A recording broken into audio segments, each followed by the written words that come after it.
I mean, I was reading a report today about our oceans being extremely polluted, and you know, there's fish and species dying all the time, going extinct, and it's almost like gone beyond like a tipping point almost. Yes, that is very true, as we have been saying for a very great number of years. And the point is, unfortunately, that not the right people have listened, obviously.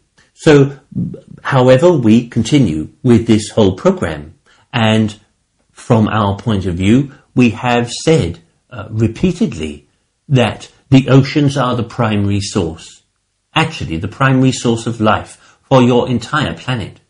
So part of what you have to do is to be very restrictive for a while on everything that you do to do with the oceans, apart from allowing it to generate electricity.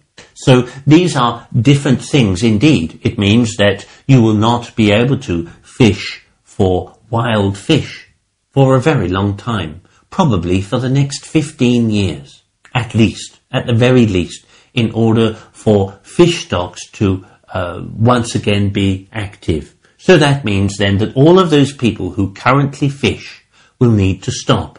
Now, how are you going to be able to do that is a matter for politicians, not for those on our side of life. The point is, as in many other industries, just the same within whaling, once they had run out of whales, there was nothing else to do but stop. And actually, it didn't take very long. Approximately, whaling had only been going for about, I believe, 60 or 80 years on a commercial sense. And that's all it took to slaughter millions and millions and millions of them. And simply, the whole situation was brought to a halt, purely because you'd run out of whales. The exact same thing is going to happen, without doubt, to all forms of fish that are presently eaten at this time. So that's going to cause a massive food shortage, isn't it? Where people that's a food source that humans eat, and they're not really thinking long term about the cleanliness of our oceans, and that is a food source in some way. They've abused it so much now that we're going to get to a point and realise that we've lost that.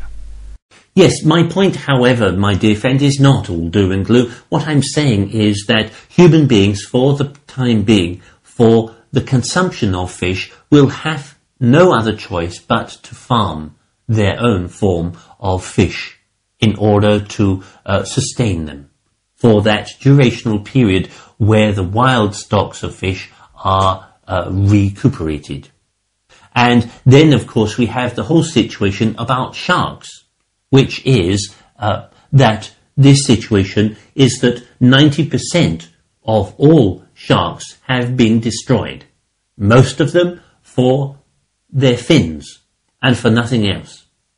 The whole point of this, the reason why I raise this up, and is particularly because of the pollution aspect and because of the oxygen which the sea provides to your world. The point is that most of the oxygen currently pumped into your world on your side of life comes from the ocean, comes from different forms of algae. And what has happened within this situation is that the kinds of fish that normally would eat the algae are becoming in abundance. The reason why they're becoming in abundance is simply because human beings have almost extinguished the sharks. The sharks keep the smaller fishes which eat algae at bay. Simply, the kinds of algae which are also becoming much more virulent now as well, to do with blue algae and also different strains of it, I understand, simply means then that this is becoming, it's becoming to a state where the one kind of algae is also beginning to defeat the other, which is very beneficial. And the reason for it is because it's taking over its place. So you have two different situations. You have both the fish, which are continuing to eat the oxygen-giving algae, purely and simply because there are no sharks to eat them.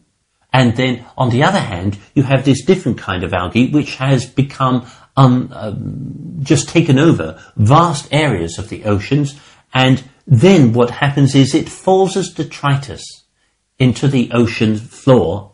It's not picked up because of the over-trawling, has actually destroyed much of the bottoms of the oceans, and what is happening is that I understand that this detritus is actually turning the water into an acidic state, simply because of the detritus that's present. So what you have in effect also, of course, is to do with human habitation and agricultural runoff, which is something which then exacerbates the whole oceans. They are captured places in exactly the same as if you were putting a poison into a pond. It's exactly the same, no different whatsoever. It's just larger, that's all. And so what you have at this present time is that within the situation of this kind of pollution, you can take, obviously, the Gulf of Mexico is a perfect example of this, purely and simply because now I understand some 14,000 square miles of it is completely decimated and dead. This is purely and simply because of agricultural runoff to do with the Mississippi Delta and the Mississippi River. Similar situations will happen periodically all over the planet. This is simply a situation which cannot be prolonged. The Yangtze, for example, where the Chinese river dolphin had lived once, now extinct, is another typical example. And they are going to find great problems with the waters surrounding China and also in Indonesia too.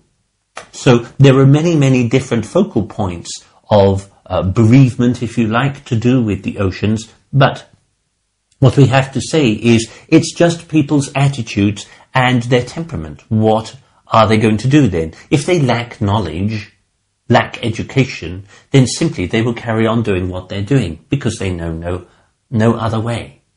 What you have to do is use education, use the power of speech, use the power of communication. That is what you have in the physical life, communication. And you are spirit having a human physical existence. At this moment in time, you need to communicate. Yeah. That's the reason why I wanted to do this show, really, to get the message out, because it's not really being reported in the mainstream media. And you know, unless you're sort of a member of Greenpeace or you read the alternative stuff, you never really get to hear about it. And obviously people are just so wrapped up in their lives at the moment, living day to day, whatever they want to do. I'm just concerned there's going to come a point very time soon where they can't ignore it. It's going to be in their face, isn't it? It's going to be, they're going to realise something's wrong. Oh yes, absolutely so. The point is, though, my dear friend, I do understand that children already see it. They do acknowledge it. And so, as I say, this is certainly not all doom and gloom, even though it is that humanity is standing on the precipice at this moment in time. So I do not see any masses of aliens anytime soon coming to rescue the entire planet of human beings. Perhaps 144,000 or something like that. But not any particular situation of raft of understanding that will bring it. What will bring it is human understanding, human scientific evaluation, and also new inventions, new ideas. The anaconda, for example, is a perfect example of this, which is a tubular affair which simply floats on the sea. And I understand one will produce enough electricity completely free all year round for and in respect of 1,000 dwellings. So if one can produce enough electricity all year round for 1,000 dwellings, then you only need 50 to power a city. And it's completely free, I understand. Obviously you have to build it, but I understand that the device itself just sits on the water.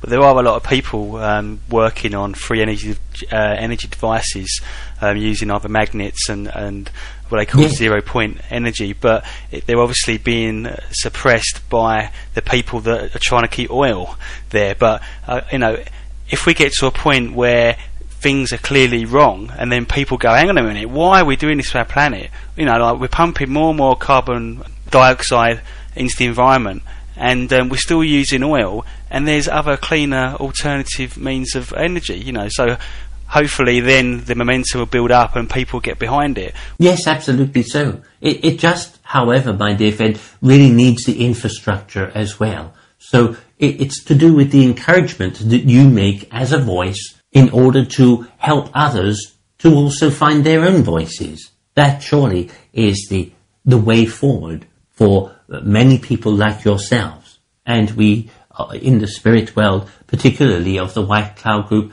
are so fortunate to be able to speak with you, being that you are also a force for change, and being that you are also trying your very best to bring about communication between different peoples, recognizing that it is so vitally important.